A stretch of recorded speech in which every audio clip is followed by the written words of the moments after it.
बच्चों, तो आज हमारे पास एक क्वेश्चन है कि if x is greater than 1, y is greater than 1, z is greater than 1 are in GP.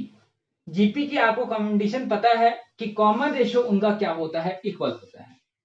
बात सही है। चलिए, अभी क्या बोल रहा है देन, मतलब कि यदि ये तीनों टर्म आपके पास क्या है, जीपी के अंदर है, मतलब एक्स वाई जेड आपके पास जीपी में है, और तीनों कंडीशन यदि मैं मिला के लिखना चाहूं तो यदि आप मिला के लिखना चाहेंगे इन तीनों कंडीशन को तो क्या लिख सकते हैं, x comma y comma z is greater than 1।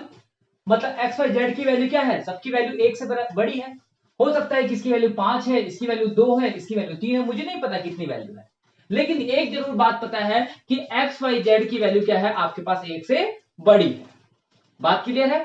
अब देखिए ये क्या बोल रहा है, आर इन जीपी, ये तीनों टर्म क्या है आपके पास जीपी के अंदर है।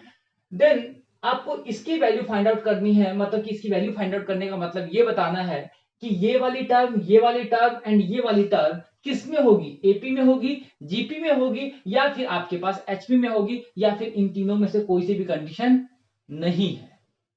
जरूरत थोड़ी कि हमेशा कंडीशन होगी ही। मतलब आपको मैंने बताया कि एपी के अंदर कॉमन डिफरेंस बराबर होगा, जीपी के अंदर कॉमन रेशियो बराबर होगा, और एचपी क्या होता है, जस्ट एपी का उल्टा होता है। बात सही बात है। अब देखिए यहां पर मैं क्या बोलने वाला हूं आपको, मतलब जो गिवन कंडीशन है हम लोग वही यूज करके चलते हैं। मान लीजिए कि गिवन क्या है आपके पास, x y z are in GP. यदि ये आपके पास जीपी में है तो हम लोग क्या बोल सकते हैं, y by x is equal to z by x. क्या बोलते हो, क्यों? मैंने बताया है कि एपी के अंदर क्या कंडीशन होती है कि कोई भी दो कॉन्जुगेटिव टर्म्स का जो डिफरेंस होता है वो आपके पास इक्वल होता है। आपको ये बात पता है बहुत अच्छे से।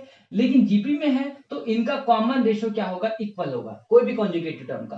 तो ये होती है एपी की कंडीशन, ये होती है जीपी की कंडीशन, यदि याद नहीं है तो। अब देखिए मैंने लिख दिया y by x equal to z by y आएगा, सॉरी यहां पर क्या आएगा, जेड बाई वाई आएगा। तो यहां से देखिए कितना हो गया, y square equal to x z हो गया। बात समझ में आ गई।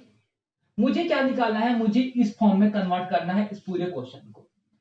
अब देखिए मैं क्या कर सकता हूं, ऐसे क्वेश्चन खासतौर पर बिल्कुल सेम शक्ल के ही मिलते हैं।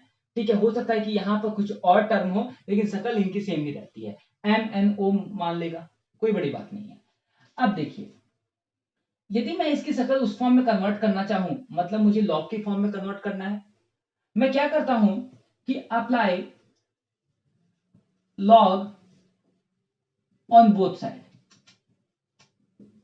Apply log on both sides. यदि मैं दोनों तरफ अप्लाई करूंगा तो कितना हो गया, वाई स्क्वायर, यहां पर है मैं यहां पर लॉग और अप्लाई कर देता हूं, is equal to log x z. अब देखिए यहां से क्या हुआ, ये क्या बन गया आपके पास, 2 आ गया, ये log y बन गया। इसको यदि आप लिखना चाहेंगे तो log की प्रॉपर्टी आपको पता है क्या होती है, log ab को आप लोग लिखना चाहेंगे तो क्या लिखेंगे, log a plus log b। नहीं समझे क्या? आपको पता है कि log ab को हम लोग क्या लिखते हैं, log a plus log b। यदि ये a डिवाइड बाई b होता तो यहां पर माइनस आ जाता है। तो देखिए यहां पर आप लोग लिखना चाहेंगे तो क्या लिखेंगे, log x plus log z। कोई दिक्कत है क्या इसमें? मैंने वाली प्रॉपर्टी अप्लाई की है। अब देखिए आपके पास ये जो फॉर्म है वो लॉग की फॉर्म में कन्वर्ट हो गई, लेकिन वन ऐड भी हो रहा है साथ में। अब क्या कर सकते हो, मैं एक काम करता हूं कि दोनों तरफ मैं 2 ऐड कर दूं। क्यों? 1 इसके साथ आ जाएगा, 1 इसके साथ आ जाएगा, समझ रहे हो ना? तो मैं बोल देता हूं यहां पर एडिंग 2 ऑन बोथ साइड। तो यहां से देखिए बच्चों कितना हुआ, 2 plus 2 log y which is equals to 2 plus log x plus log z। बात क्लियर है। अब देखिए यहां पर मैं क्या लिख सकता हूं, 2 कॉमन ले लूं तो ये क्या बन गया, 1 प्लस लॉग वाई बन गया। और इस 2 को मैं दो फॉर्म में तोड़ दूं, 1 प्लस 1 करके, मतलब इस 2 को मैं क्या लिखने वाला हूं, 1 प्लस 1 कर दूं। तो एक बार 1 इसके साथ ले लूं, एक बार 1 इसके साथ ले लूं, कोई फर्क थोड़ी पड़ेगा। मतलब मैं क्या बोलने वाला हूं, मैं ये बोल रहा हूं आपको कि 1 प्लस लॉग एक्स लिख दूं, एक ये टर्म हो गई, प्लस सारी प्लस में है, मल्टीप्लाई नहीं कर रहा हूं कि फर्क पड़ेगा, प्लस में है तो दूसरी टर्म क्या हो गई, लॉग जेड हो गई आपके पास। नहीं समझे क्या? बात क्लियर हो गई। अब देखिए आपके पास 1 प्लस लॉग एक्स की टर्म बन गई, 1 प्लस लॉग जेड प्लस 1 की फॉर्म बन गई, और आपके पास 1 प्लस लॉग वाई की फॉर्म बन गई। बात समझे या नहीं समझे? कोई दिक्कत है इसके अंदर? अच्छा अब मुझे बता दो कि ये जो फॉर्म बनी वो किस चीज की फॉर्म बनी।